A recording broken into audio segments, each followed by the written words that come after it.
Aujourd'hui, on est sur un voilier en aluminium très particulier, magnifique, un client qui est en propulsion électrique.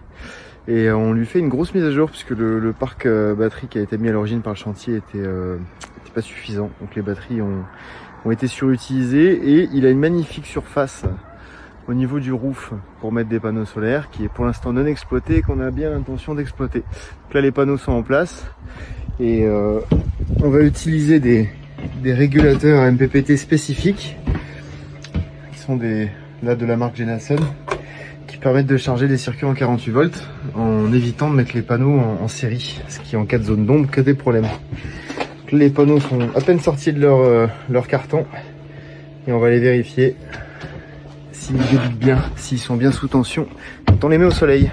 Retour sur Tudulut où en fait, pour préciser, le client a un bateau assez stylé et donc il voulait des panneaux qui soient un peu discrets.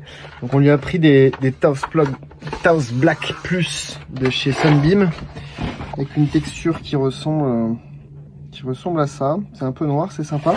Et surtout avec des câbles flush, c'est-à-dire c'est des câbles qui sont tout fins comme ça et qui sortent sans aucune boîte de jonction au niveau du panneau. Ça permet d'avoir un montage vraiment discret et de ne pas abîmer le pont, puisque là c'est un bateau en aluminium. Donc si on devait faire des grands trous pour faire passer les boîtes de jonction, ce serait vraiment pas l'idéal.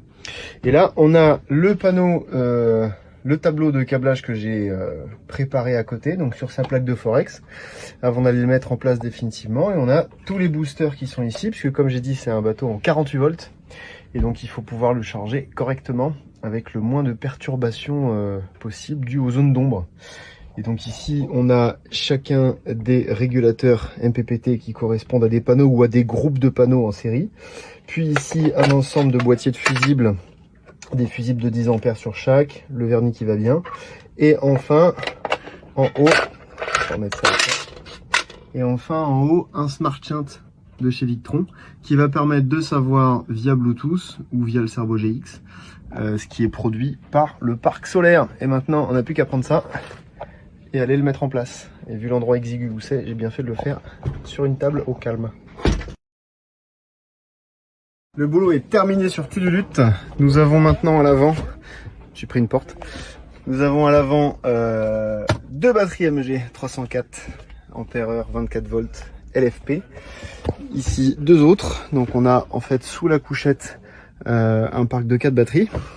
Puis ici deux autres batteries toutes neuves. On a remis les capots, on n'a pas pu mettre les capots en caoutchouc pour une question d'espace.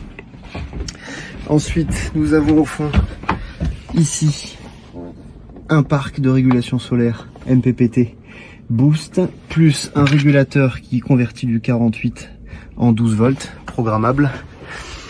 Petite mise à jour de tout le système. Plus nous avons donc un parc solaire de 985 watts.